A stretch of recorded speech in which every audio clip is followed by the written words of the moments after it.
Hey everybody, welcome back to the Fired Up Life Show. My name is Kirby Liaban, helping you to get motivated and focused in pursuing your dreams and living out your faith. What's up? What's up? Hello, hello to everybody who's watching this. Our topic for today is about finding comfort and healing. All right, so we get heartbroken in our lives, at different phases of our lives, whether you got heartbroken emotionally, heartbroken because of your business, heartbroken because of a certain kind of failure, heartbroken because the things that you hoped for did not become true or did not materialize, no? So ngayon, no? Uh, post-election, maraming heartbroken, di ba? And a lot of people are trying to find ways to cope with brokenness, to cope with certain things in life that just don't feel right, no? Yung hindi ka ganado sa mga bagay-bagay kasi you're still trying to recover from certain brokenness. Ayan. So whether it's about the elections or whether it's about your personal life or business life, ayan, we need to find ways to cope in a healthy way and find comfort and healing. And when we talk about comfort, it's somewhere that we want to go or something that we want to do that can help us relieve the pain and alleviate us to a better place, di ba? Or maybe forget the problem for a while, di ba? Naghanap ka ng comfort and shelter. Yeah, no? So, hey, what's up? Hey, what's up? Hey, Peter, my friend is here. What's up? Good afternoon. Let's go, let's go. Ayan, no? So we want to find comfort and healing. And how do we do that? How do we move forward from getting brokenhearted or getting disappointed in life? Ayan, so please share this to your profile and tag your friends, no, na baka discover sila ng ways on how to cope and how to be able to really turn things around, 'di ba? Kasi we can't be stuck with a state of depression. We can't be stuck in a state of pain, di ba? Kasi the longer you stay there, the longer that our lives will not move forward, the longer we will wallow in it, di ba? So, how do we cope? How do we cope? How do we find comfort and healing? Ayan po. So, hey, what's up, Chris? Thanks for being here. Thanks. Fired up to learn. That's awesome. That's awesome. Hey Mirna, fired up, finding comfort and healing. Yes, yes. Ayan, pakitag na po yung mga kaibigan na magsisimula na ang ating Fired Up Live show. No? Especially those who feel a bit down these days, those who are trying to make sense of things. I will be sharing with you 5 bagay na makakatulong sa ating buhay, lalo na pag things do not go our way or things don't turn out as expected. Ayan po. Ayan. So, this is somehow a general theme these days, di ba? We just had an election. So, syempre, mga kandidato, di ba? They were hoping to win, but hindi nangyari. No? Some won. Congratulations to those who won, di ba? But for those who lost, di ba? What's that kind of feeling, di ba? So we want to find ways, no? Are you coping it positively or help with in a healthy way, or are you maybe you're coping it in a negative way? You're coping with it in a very destructive way. No, gusto natin yung healthy pa rin ang ways of coping and finding comfort and healing. Ayan po. So what's up? What's up? Hello, Winel. This is what exactly I need to hear now. Thanks for being here. Hey, John. Blessed to hear you again, Tito Curb. Thanks for being here. Ayan, no? Pinky, fired up to learn in finding more comfort and healing. Glory and praise be to God. Ayan, masaya ako na that dito kayo, mga ka-fired up. Thanks for being here. And of course, no, every time I try to think of a topic, inisip ko what are most people going through these days, di ba? Or in general, ano bang mga balakid na sa pagiging fired up in life? Because the fired up life is an ideal. No? The fired up life is a life lived with passion and purpose and meaning. You know that you're pursuing God's will in your life, and of course, going towards that direction, meron talaga mga roadblocks, mga balakid that will put us down. Okay, so we want to find comfort and healing because if we have this comfort, we have this healing, we are able to function better. We're able to function well, and bring healing to other people, di ba? So, ayan. So, let's go, guys. Let's get fired up today. The Fired Up Life Show is about getting you motivated and focused in pursuing your dreams and living out your faith. Ganun naman, no? Kung wala tayong focus, kung ang dami nating pinupursue, we can't really build something, no?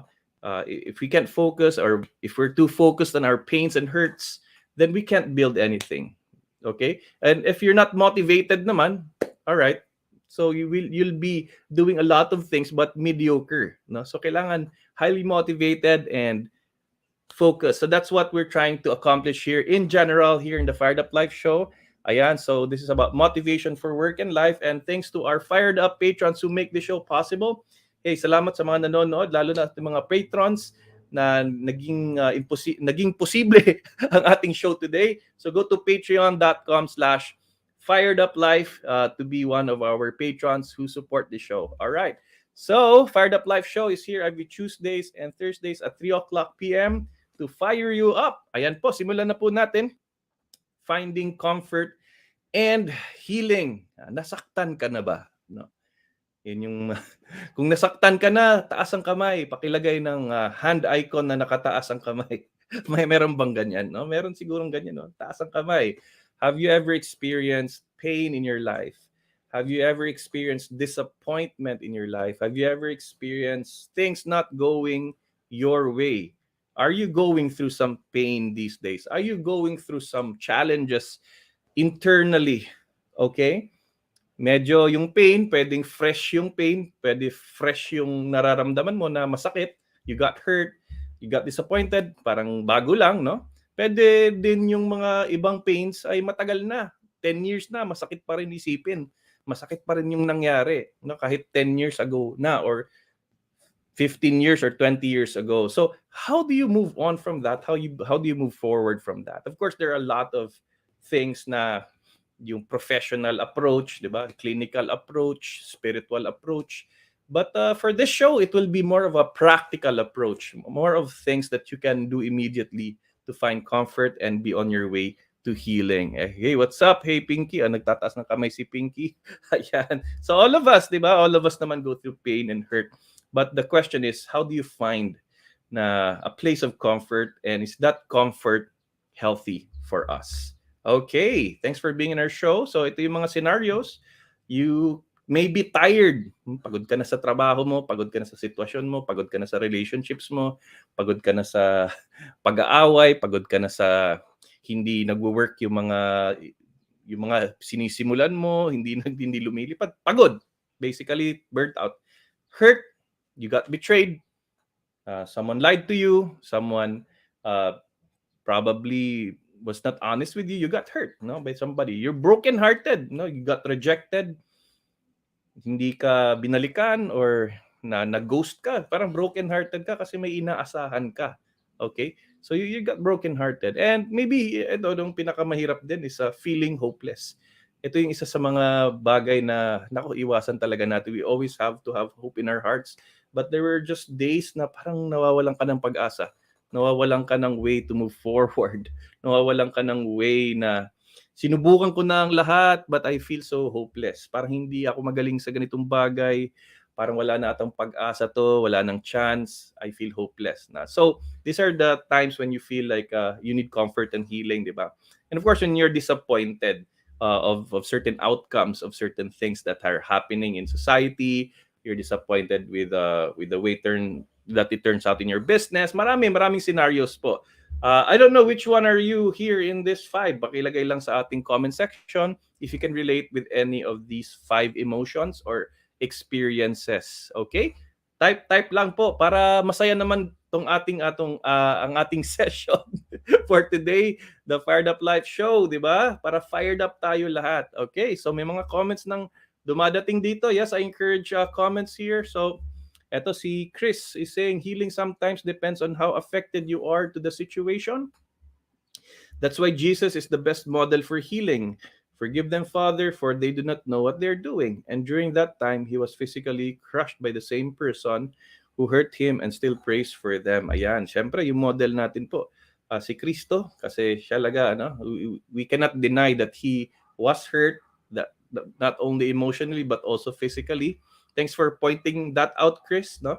Siya talagang ating model for healing, 'di ba? And model of somebody who went through so much pain but still was faithful to his mission. Okay. Sabi ni Mirna, ayan, experienced heartbreak before. Ayan, yet healed by Christ. That's awesome. That's amazing. So, asahan ko ang mga comments niyo, Mirna, Chris, Pinky, more later in our show. If you can relate with anything that I say, just comment there. Or if you want to echo, everybody's watching this. If you want to echo anything that I just said that it means something to you, it inspired you, ayan, paki-retype lang dyan, paki-quote na lang dyan sa ating comment section. All right, so we might be going through this. And what do we do pag nangyari sa atin to, pag nasaktan tayo, na-disappoint, napagod, na feeling hopeless, no? Meron tayong mga coping mechanisms, no? How do you cope? So may mga nakikita ako, nagpo-post that these are the ways that they're coping or dealing with their pains and their hurt. For example, no? What's happening in society right now, very emotional ang mga taong bayan in all angles, in all aspects, no? Very charged yung air, mga balitaktakan, mga awayan, no? So very very strong ang words, no? So people are hurt, people are being unfriended, people are being canceled, 'di ba? Nakakalungkot, no? So how do we cope, no? So sometimes people cope unhealthily, no? If I can just point out certain things that people are doing that are unhealthy. Ayan, nasaktan ka, so alcohol, ayan, alcohol, no? Sugod agad sa convenience store at maganap ng mainom. Ayan, so of course that's not healthy. Ayan, no, overeating, syempre, no, masarap siya, no, nakakasaya pero hindi nakakabuti sa ating health. Or sometimes oversleeping, no, yung itulog ko na lang to, i-ano ko na lang to, wake me up when September ends, something like that, no?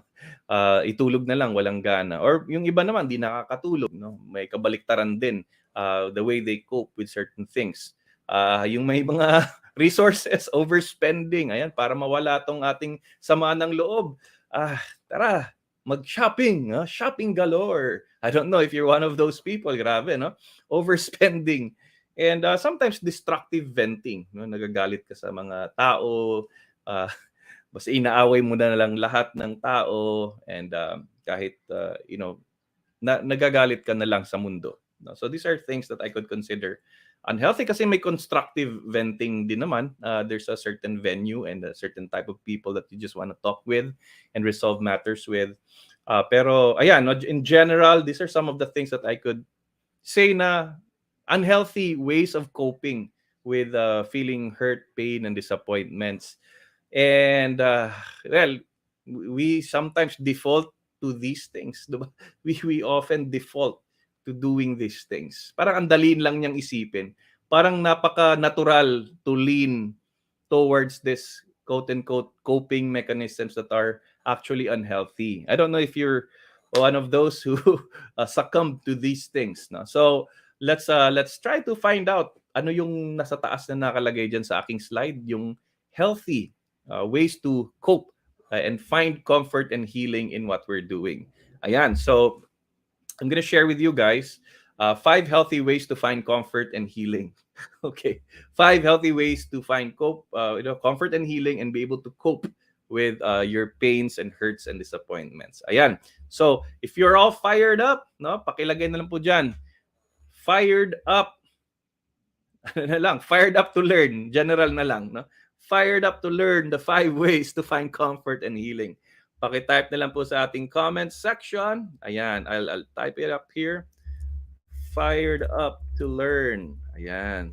So let's go, guys. Let's go. I want to see your names there. I want to see you actively participating in our show today. Fired up to learn. Let me just type that. Ayan. Let's go. There you go. Ayan. So paki-type po sa ating comment section, fired up to learn. So I will know who are the people who are interested to find the 5 healthy ways to find comfort and healing, to be able to cope with certain emotions that ang hirap i-manage minsan. Ayan. So, yes, my wife is fired up to learn. Thanks for being here, love. Ayan, John is fired up to learn. Aja, um, ayan, si Chris, fired up to learn the 5 healthy ways to comfort and healing. Oh, di ba? So, thank you for completing that. Yes, Pinky is here, fired up. So fired up to learn. Yeah, si Pinky is one of our patrons also here. Thanks for being here, Pinky. Si Christina, thanks for being here. Christina Carabel, fired up to learn. Ayan. Dahil fired up na kayo, fired up to learn na rin ako. Ayan. So let's begin.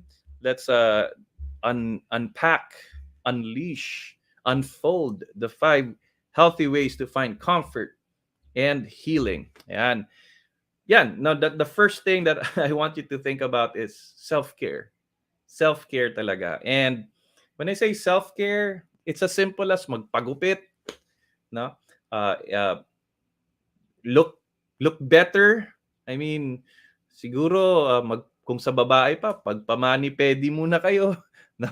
Sa mga lalaki, magpagupit, no? And kumbaga, instead of looking miserable after being in pain or in hurt, baka maganda, no, that you resort to caring for yourself. So what do you do, no? Healthy ways to cope, pwede namang mag-exercise, di ba? So you feel that pain, you feel like hindi ka makahinga, no? Pwede mong i-jogging, no? Pwede mong i-walking, pwede mong i-gym, pwede mong i-bisikleta, no? Pwede, no? Pwede mong itakbo, pwede mong i-basketball, anything that can release the energy, the negative emotions, no? Self-care. No, I would consider even watching a movie to entertain yourself would also be part of self-care, di ba? Parang it's not lang to just forget about the problem or the pain or the hurt, but it's actually using that energy to actually take care of yourself, di ba? So nasaktan ka na nga, sinasaktan mo pang sarili mo more through alcoholism or through other things that can destroy your body. Why not divert to self-care? Okay? So, ayan, magpa-beauty, no? Magpa-beauty ka. Magpagupit, no? And uh, things that will make you a better person, no? Improve yourself. Okay, so that would be the first way. Ayan. So hello Kels. Thanks for being here. Kaibigan ko, Hola, watching from Hong Kong, always fired up. So maybe you can suggest there in the comment section what are your ways of caring for yourself. No, baka matulungan niyo rin ako to add on how you're able to do self-care. All right. So in terms of food, baka you can resort to healthy food. Okay. Na masarap naman din pero healthy siya, hindi siya yung binge eating way of coping, 'di ba? Kaya yung mga tawag sa mga pagkain na masasarap minsan comfort food, 'di ba? What's your comfort food? Yun yung mga branding, 'di ba? Kasi people are stressed, people are angry or whatever, no? Tired and burned out, so may mga comfort food. But we also want to think, is this self-care? Is this in moderation, no? Pwede namang kumain ng masarap to cope with things, pero in moderation syempre. And of course, ano din, is it healthy for us, no? Kasi baka biglang bumili ng isang tub ng ice cream na malaki tapos ikaw lang mag-isa, strawberry flavor. Inubos mo isang galon, di ba? So maybe you wanna share that. You wanna share that with others. So that's the first. No, you can vent. You can bring out, no, try to cope with things. Pero pwede namang ways to do that is self-care. Again, exercise, um, um, go to the gym, basketball, magbisikleta ka. Ayan, maybe you can cope with that, no? And I think when you are able to bring some sweat out, that would help in your coping. That would help. All right. So you become better. You can enroll yourself in certain classes, cooking classes. You can enroll yourself into new hobbies. In other words, pwede namang i-divert mo yung energy mo doon into things na makakatulong sa sarili mo. Okay, that's number 1. Self-care. I don't know if you can relate with this, but if you can relate with this, ayan, paki-type lang dyan sa ating comments. self-care, thumbs up self-care. Okay. So the second way to coping in a healthy way is ask for support. Simple, no? Simply ask for support.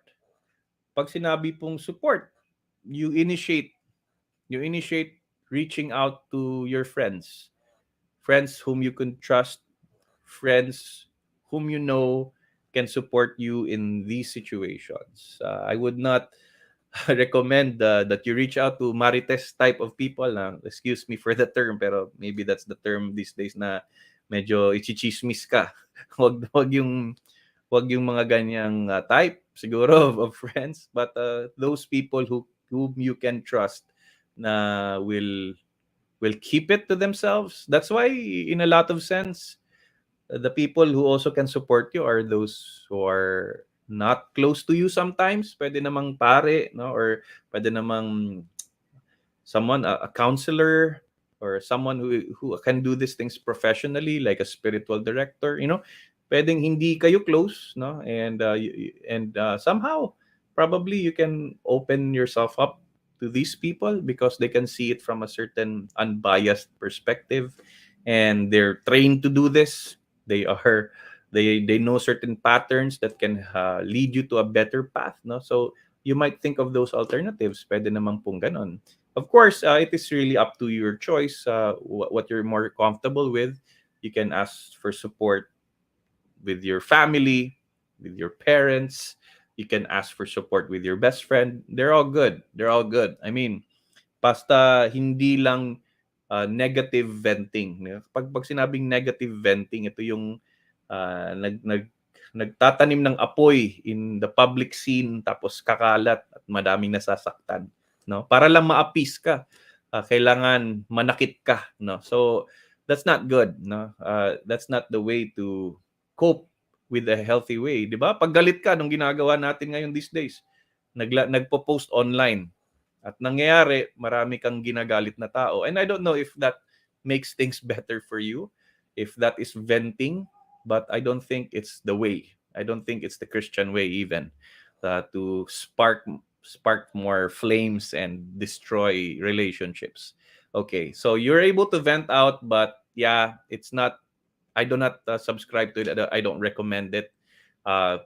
Rather, talk to someone in private and ilahad mo ang iyong nararamdaman dun sa tao na yun, na, na trusted mo. So you're still able to vent out and to pour out. You're not bottling in your emotions, but you're still able to talk it out with somebody.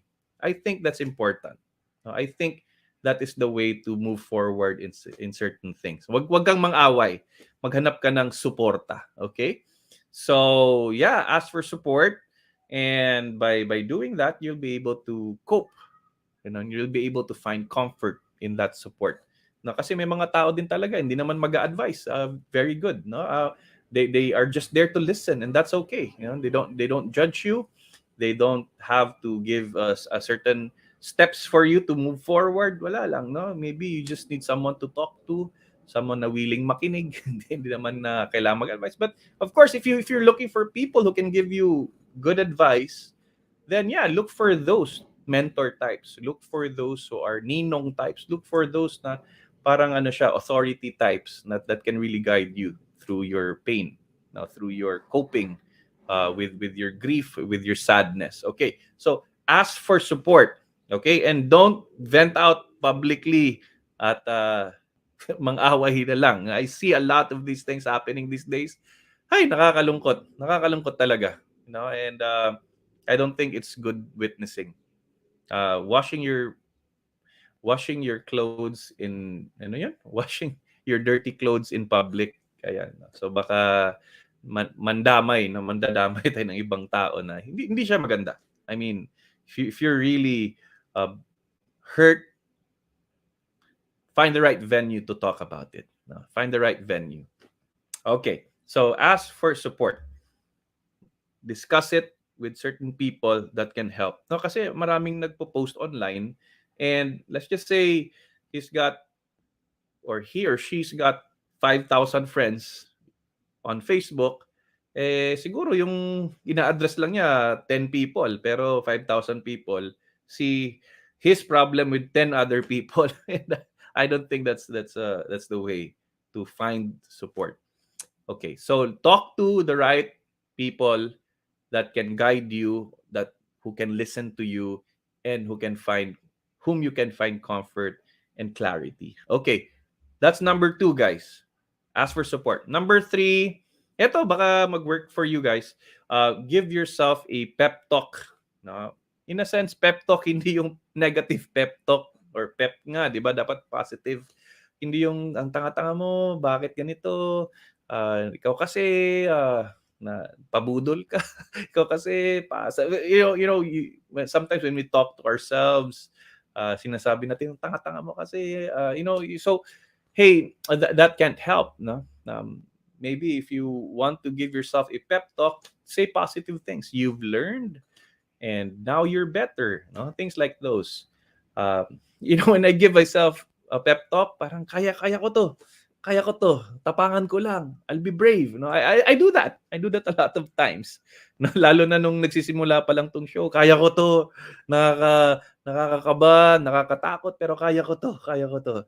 I can do it. Lord, help me. No? So, maybe if you have positive self-affirmations, you can practice that. That's part of self-love, self-care. And hey, that can do wonders. That can do great. Because if you are the one bringing yourself down, that's gonna be a long way towards healing. No, but if there's acceptance, if there's love, if there's self-forgiveness, and you can actually tell positive things to yourself, then I think that's you're on the road to healing, di ba? Parang, di ba, we know that God forgives us, but we can't forgive ourselves. So what does that make us? Or are we better than God?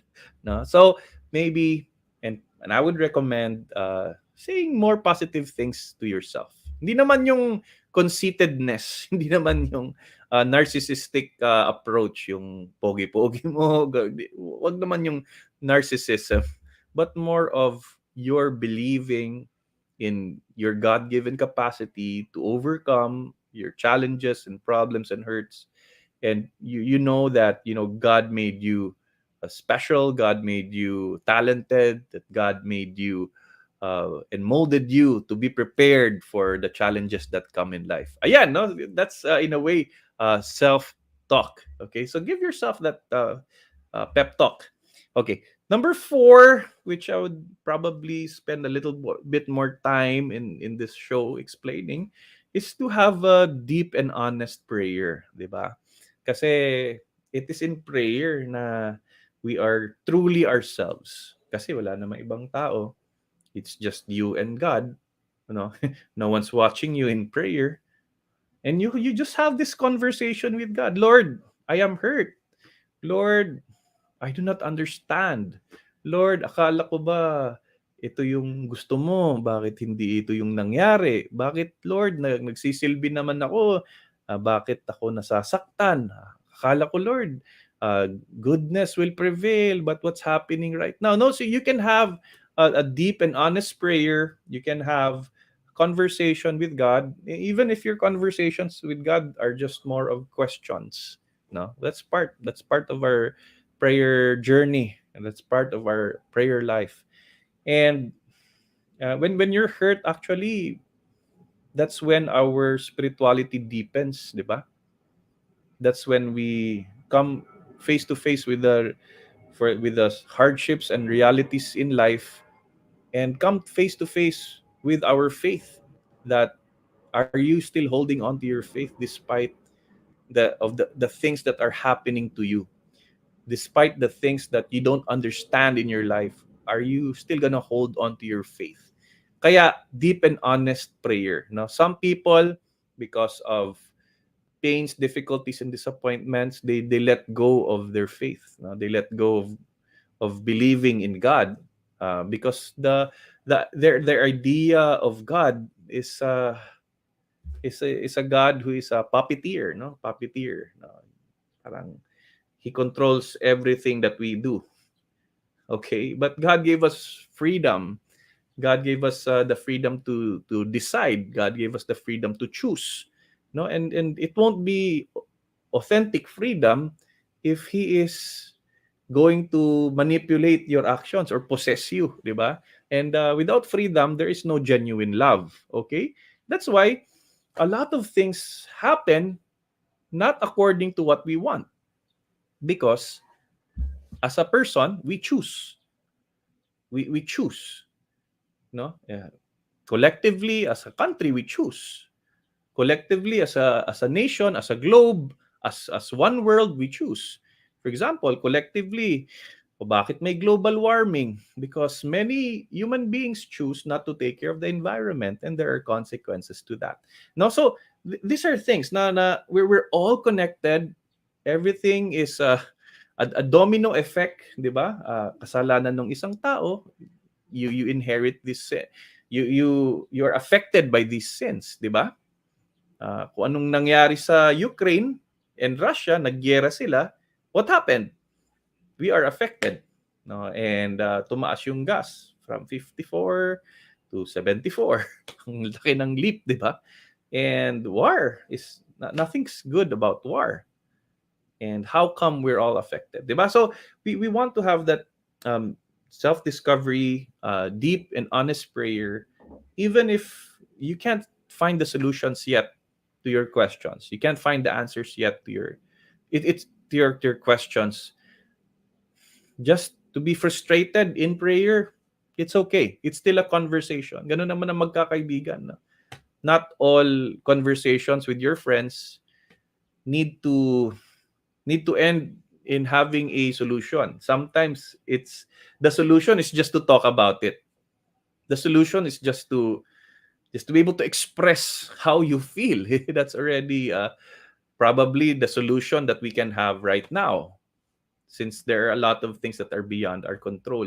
So this deep and honest prayer is so crucial, and when you're hurt, when you're disappointed, when you're down, when you're tired, your defenses are down also. Parang you become your true self, your vulnerable self, yung vulnerability before God. No? And God understands it. God sees you. God wants to heal you, but how can God heal us if we were having this clenched fist we were having clenched fists. We're not open to healing. Na ayaw nating magpagaling. Ayaw nating gumaling kasi nga meron tayong unforgiveness, Part of having an open palm, or not having a clenched fist in prayer, is really letting go of our unforgiveness, of our anger and pain, di ba? Mahirap i-let go kasi minsan yung galit, yung disappointment, parang you'd rather bring it for the rest of your life than let go of it. Parang mas gustuhin pa na kimkimin yung galit kasi nga nararamdaman mo, parang ayaw mo siyang bitawan. Ayan.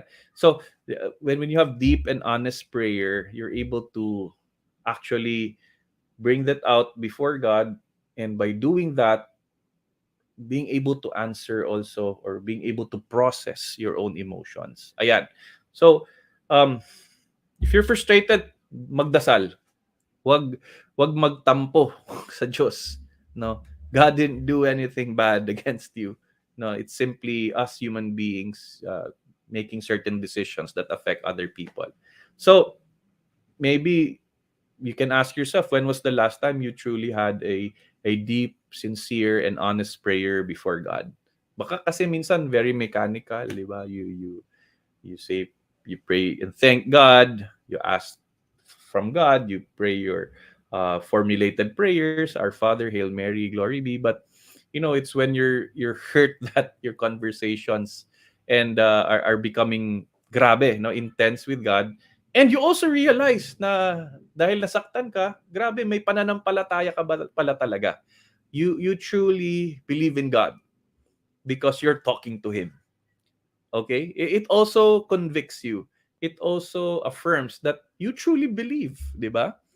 When you find comfort in the Blessed Sacrament, when you find comfort in the Holy Mass, when you find comfort in your prayer time, and maybe this is something you have to go through. And that contributes in the bigger scheme of things, like your own salvation. It could contributes to your path to heaven, di ba? There is a reason why we have sorrowful mysteries in our lives na hindi lang puro joyful, luminous, and glorious. Bakit, no? May sorrowful mysteries talaga din tayo. It's part of living. It's part of what we go through in life. But when we have sorrowful mysteries, the more we hang on to God. Okay? So, yes. Number 5. Ayan po. Deep and honest prayer. Number 5 is about being proactive. So, a healthy way to cope, a healthy way to find comfort and healing. Well, the healthy way to cope is to be proactive.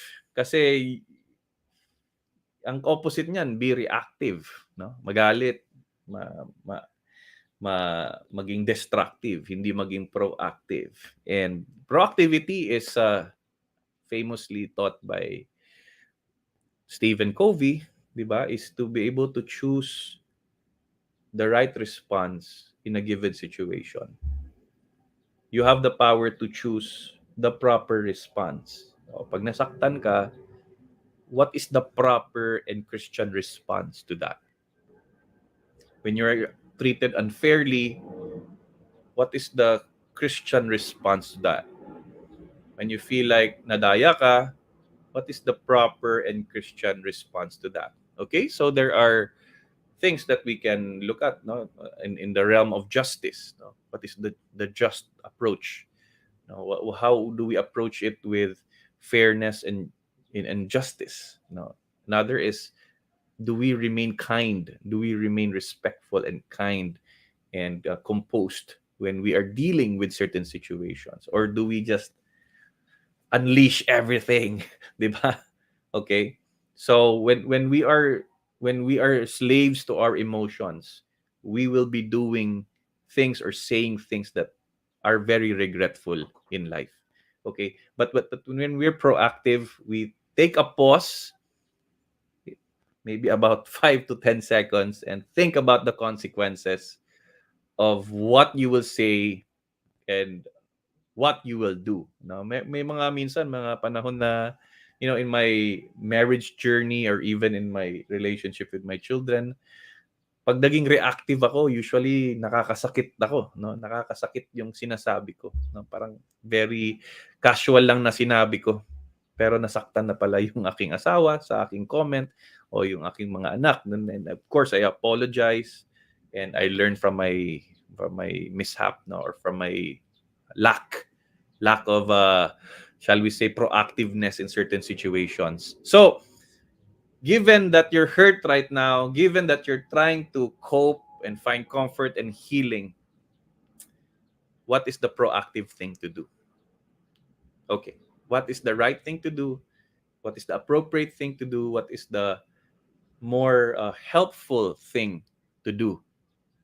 Okay, in that situation. So we can find comfort and healing that way. Kasi pag negative ang ating reaction, hindi comfort and healing maabot mo. You'll have double the problem, double the trouble, and double the pain. Okay? So be proactive. All right. So I wanna like highlight this quote. The goal isn't to get rid of all your negative thoughts and feelings. That's impossible. The goal is to change your response to them. Right?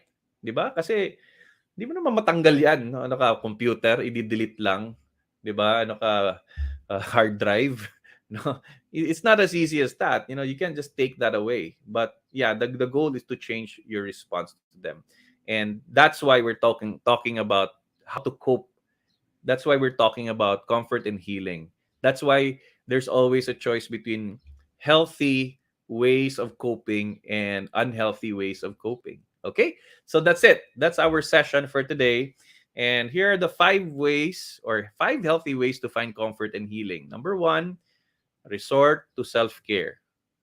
Think, are you the way does the way that you are coping up helping you helping your health, helping you to be a better person. I know you don't care because you're hurt and all, but there will be ways where you can actually divert to self-care instead of self-destruction. Second is ask support. Okay, kung mausap ng tao that you can trust, or kung kaya professional, spiritual director, maybe you can even confess, no, your sins. That's part of support. Number three, give yourself a pep talk. Self affirmations will help, not negative self talk. Don't put yourself down. Just tell yourself, I've learned from these things. Hindi yung sabihin mo tanga-tanga ako, or useless lahat ng ginawa ko. No, don't do that. But instead, you know, reinforce yourself that you're now a better person because of what you have gone through in life. So number four, deep and honest prayer. Have that conversation with God. God listens, and it's only God who can truly heal you, 'di ba? So be in deep prayer when you're hurting. And lastly is to be proactive. Okay. All right. So hey, looking forward to your comments. Let me know which of the five things are relevant to you, which of the five things you think you can apply in your life and be able to, you know to find comfort and healing, no? Ano yung sa lima ang the best para sa inyo? Okay, so yes, keep your comments coming. Ayan, may comment tayo. Sabi ni Chris Encarnado, to cope with things, especially this time that I am hurt, I brought my children and involved them to Flores de Mayo activities in our place and learning from them. Magugulat ka na lang na yung anak mo is interested pala sa mga activities na ganito. I find joy to the simple things, and from the simple things somehow nalilimutan mo yung mga pain just by seeing their eyes happy in the company with others and learning about your faith. That's awesome, no? This is what we're talking about being proactive, 'di ba? Chris here is saying na he resorted to religious things that can bring healing to himself, and of course build up the faith life of his children. Diba? That's really good. Thank you for that comment, Chris. Ayan po. Awesome. I love it. I love it. No? So nagiging totoo yung ating mga suggestions here in this episode. Ayan po. Okay. So, hey, thank you so much for watching this. And of course, hey, you can support the Fired Up Live show by being a patron. Send stars also. There's a star icon there. You can send it to show some support. You can also be a supporter through Facebook. You can be a Facebook supporter. And you can also support through GCash with that number there. Ayan po. This is how you support. Of course, go to patreon.com/fireduplife. It's just there in the descriptions. You can choose any of the options. Hey, thank you so much to our Fired Up patrons and Facebook supporters. Here they are. Ayan po. Sila po ang aking tumutulong sa pag-sustain ng ating platform. Thank you so much, guys. Send stars, guys, and you can order the 365 Fired Up Days at the fireduplifestore.com. All right. And of course, if you're into trainings, maybe you are part of a company, or you're maybe in HR, or you're the owner of your company, you can avail of any of these 5 services that I also give. No? Team building, leadership training. I have a Passion 8 training program, customized values formation, and spiritual retreats and recollection. Ayan. So these are some of the things that I do in my business. Maybe you can support it. And if you're a Catholic creator, I also have what I call Fired Up University. Check it out, firedupu.com. You can be a member, and you can access all of my courses there para tayo ay maging fired up in our lives and become a content creator just like what I'm doing here. All right. Hey, sabi ni Pinky, through deep and honest prayer, seeking guidance to God why these things are happening or why He allowed these things to happen in our life. Ayan, no? So, may key term na kailangan natin maintindihan din in our faith. It's called permissive will. No, permissive will. The Lord allows it, but the Lord does not cause it. No? The bad things that happen in our life, may na-aksidente, or may masamang nangyari sa'yo. No, these things are not coming from God. Pero these things have a purpose, no, in the bigger scheme of things. And kaya yung salita dun sa 3 o'clock prayer, diba? Jesus, I trust in you. No, yung pananampalataya natin is not only believing in God, but trusting in God as well. Ayan. So, yeah, these things are happening. Why do bad things happen to good people, ika nga nila. And it's beyond our understanding, but know that God is good all the time, and all the time God is good. And the sufferings that we go through have a bigger, much greater purpose, I tell you. Okay, so thanks for that, Pinky. Sabi ni Pinky, let's support, bro. Yes, yes, thank you so much for that recommendation. Ayan, Pinky. Sabi ni Mirna, thank you, bro Kirby, for this coping mechanism. God bless you more. Ayan, ang pagpapanood pala ng Fired Up Life show is Mirna's coping mechanism also. So it's a healthy coping mechanism. Awesome, guys. So, hey, this is our 362nd episode. If you just scroll through my Facebook page, Kirby Liaban Fired Up Life, you'll see there all the 362 episodes. Pwede niyong balikan, no? Anything that can be relevant in your life, that can help you become fired up, that can help you overcome being burnt out, being unfocused, or less focused in life. Ayan, no? You can just pick any of these 362 topics that can empower you and give you the needed boost and push to succeed in life. Ayan po. So that's it. That's our show for today. I pray that you find comfort and healing today. God bless you. Keep being fired up.